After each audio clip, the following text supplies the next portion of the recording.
ایک ابو لہب جو رشتے میں رسول کا چچا بھی ہوتا تھا، دوسرے ابو جہل اور تیسرے ابو سفیان۔ یہ تین آدمی اسلام کی مخالفت میں بڑا لیڈنگ رول پلے کر رہے تھے اور بہت زبردست مخالفت کر رہے تھے، لیکن سرور کائنات کے اخلاق، آپ کی میٹھی زبان، آپ کے عالی کردار، آپ کی عظمت، شخصیت کی عظمت ایک ایسی تھی کہ دشمنوں کو منہ سے کوئی جملہ کہنے کی گنجائش نہ تھی۔ سرور کائنات کی زندگی جب ہم دیکھتے ہیں تو ہم کو تین حصوں میں ڈیوائیڈ ملتی ہے۔ ایک حصہ ہے ابتدائی 40 سال کا، جس کے اندر آپ نے اعلان اسلام نہیں کیا۔ دوسرا حصہ ہے ان 12 سال کا جس میں اعلان اسلام کے بعد آپ مکے میں رہے ہیں اور آپ پر ظلم ہوئے ہیں، ستم ہوئے ہیں، ناانصافیاں ہوئی ہیں، ستائے گئے ہیں، تکلیفیں دی گئی ہیں۔ اور ایک آخری حصہ ہے زندگی کا 11 برس کا، جس کے اندر آپ مدینے میں رہے ہیں، جن میں آپ کی طاقت میں دن بدن اضافہ ہوتا گیا ہے، یہاں تک کہ آخر میں آتے آتے آپ ایک مکمل طاقتور انسان کی حیثیت سے مدینے میں زندگی گزار رہے تھے جب آپ کی رحلت ہوئی۔ تو اس طریقے سے ہم تین حصوں میں زندگی کو ڈیوائیڈ کر سکتے ہیں۔ ایک حصہ مکے کی زندگی قبل اعلان رسالت، دوسرا حصہ مکے کی زندگی اعلان رسالت کے بعد، تیسرا حصہ مدینہ کی زندگی، جہاں کے اوپر جا کے آپ کی حیات مبارک بھی خود 11 سال کے بعد تمام ہو گئی۔ یہ تین حصے ہیں۔ میں پھر ایک دفعہ توجہ چاہوں گا آپ کی کہ ساری دنیا کے مسلمانوں کے لیے یہ تین حصے جو ہیں، یہ تین کتابیں ہیں، یہ تین سبق ہیں، یہ تین درس ہیں۔ اگر وہ اس کو یاد کر لیں اور اچھے طریقے سے سمجھ لیں تو ساری دنیا کی سرداری ان کے قدم چومے گی۔ پہلا حصہ وہ ہے جس میں حضور نے اعلان رسالت نہیں کیا اور مکے میں رہے۔ صورت یہ ہے اس کے اندر کہ ظالموں میں رہے مگر مظلوم کا ساتھ دیا، قاتلوں میں رہے مگر مقتول کے مددگار ہو کے رہے، جھوٹوں میں رہے مگر ہمیشہ سچ بولا، تکلیف دینے والوں میں رہے مگر دوسروں کو آرام پہنچایا، بت پرستوں میں رہے مگر شمع توحید جلا کے رہے، بد کرداروں میں رہے مگر کردار کے چراغ روشن کر کے رہے۔ یعنی رسول نے دنیا کو یہ بتا دیا کہ کردار مرد مسلم زمانے سے بدلنا نہیں ہے بلکہ زمانے کو اپنے سے بدلنا ہے۔ تجارت میں انسان سچائی اور وعدہ وفائی پر عمل کرے اور یقین ہو جائے دوسرے کو کہ اس کے پاس ہمارا پیسہ ڈوبے گا نہیں، یہ جس وقت وعدہ کرے گا مال اسی وقت پہنچا دے گا، یہ سچ بول رہا ہے، جو کہے گا وہی نکلے گا، اس کے خلاف نکلے گا، تو پورے بزنس کے اوپر کنٹرول کرے گا کہ نہیں کرے گا۔ عزیزان گرامی، اگر رسول کا یہی ایک سبق مسلمانوں کو یاد ہوتا تو عالمی تجارت کی سربراہی مسلمان کر رہے ہوتے ہیں۔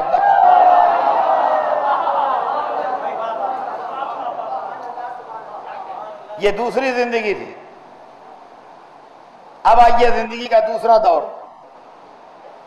مکے کی زندگی بعد اعلان رسالت۔ ہر آدمی دشمن ہے، ہر آدمی مخالف ہے، ہر آدمی پتھر لیے کھڑا ہے، ہر آدمی راستے میں کانٹے بچھانے کی فکر میں ہے، ہر آدمی بدتمیزی کر رہا ہے، ہر آدمی نازیبا جملے منہ در منہ سامنے آمنے یوں کہہ رہے ہیں۔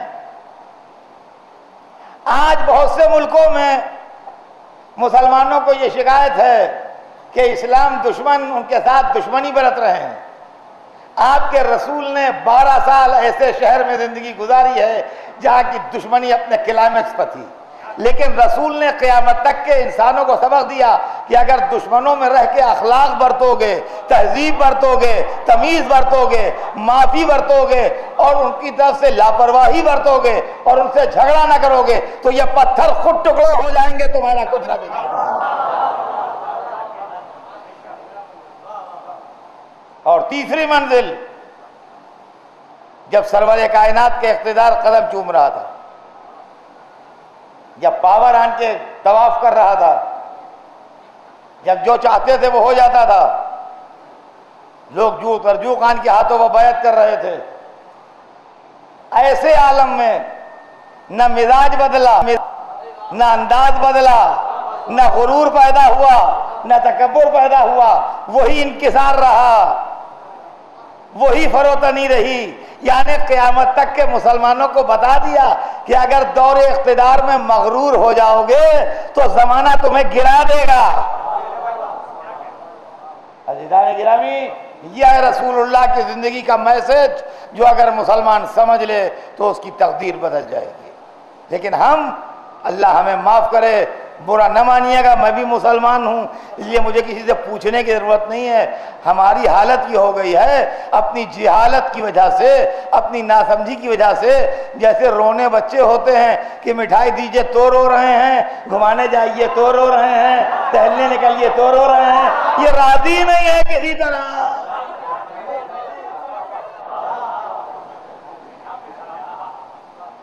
اس نے ہمارے ساتھ یہ کر دیا، اس نے ہمارے ساتھ یہ کر دیا، اس نے ہماری یہ مخالفت کر دی، اس نے ہماری یہ مخالفت کر دی، یہ دشمن اسلام ہے، وہ دشمن ہے۔ آپ نے کیا کیا دنیا کے ساتھ وہ تو بتائیے۔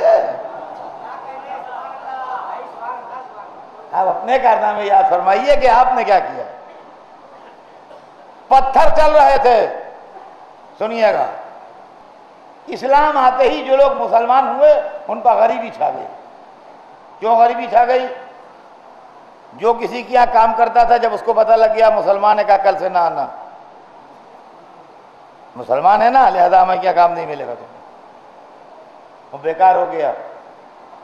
جس کی محلے میں دکان تھی وہ کسی کا نوکر نہیں تھا، طے ہو گیا اس کی دکان سے سودا نہ لینا، یہ مسلمان ہو گیا۔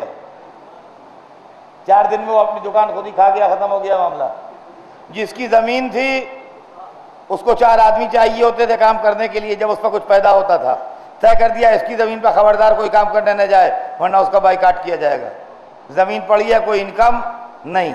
اس پیریڈ کے لیے جب تک اتنے نہ ہو جائیں کہ کوآپریٹو بیسس پر ایک دوسرے کی مدد کر سکیں، کسی سرمایہ دار کی ضرورت تھی جو اپنا پیسہ ان پر لگائے۔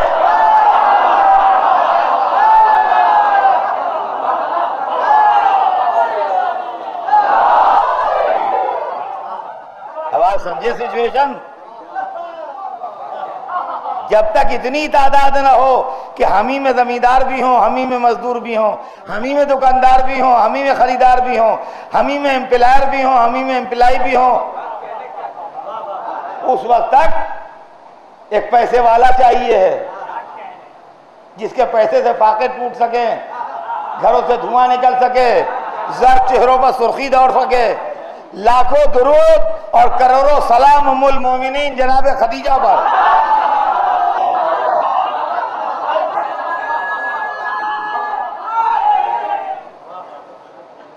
چہرے پر غم کے آثار تھے، گھر میں گئے، بی بی نے چہرہ دیکھا، کہا اللہ کے حبیب آپ کچھ غمزدہ لگ رہے ہیں مجھے۔ سر جھکا لیا، کہا ہاں خدیجہ صحیح کہہ رہی ہیں آپ، میں غمزدہ ہوں۔ کہا خیر تو ہے، کیا بات ہے؟ کہا مجھ سے اپنے ماننے والوں کے فاقے نہیں دیکھے جاتے، بڑی غریبی کے عالم میں ہیں، بھوک سے تڑپ رہے ہیں۔ کنیزوں کو بلایا، کہا ہمارا سرمایہ جمع کرو۔ اس زمانے میں بینک نہیں ہوتے تھے، گھروں میں رقم رکھی جاتی تھی، کرنسی کا زمانہ نہیں تھا، گولڈن کوائنز ہوتے تھے، سونے کے سکے جو دینار کہلاتے تھے، وہ تھیلیوں میں گن کے بھرے جاتے تھے، گنتی سے یا ویٹ سے وہ ہوتے تھے۔ تھیلیاں لگا دی گئیں تلے اوپر، سونے کی دیوار کھڑی ہو گئی۔ کہا اللہ کے حبیب یہ پیسہ کس دن کے لیے ہے؟ یہ آپ اپنے ماننے والوں پر خرچ کیجئے، کسی کو بھوکا نہ سونے دیجئے۔ تھیلیوں کے منہ کھلنے لگے، پیسہ بٹنے لگا، گھروں سے دھواں اٹھنے لگا، زرد چہروں پر سرخی دوڑنے لگی، بچوں کے رونے کی آوازیں آنا بند ہو گئیں۔ سلام ہو اس ماں پر جو ماں بنی تھی تو ماں کا کردار بھی نبھایا، اس لیے کہ ماں کبھی اپنے بچوں کو بھوکا مرتے نہیں دیکھ سکتے۔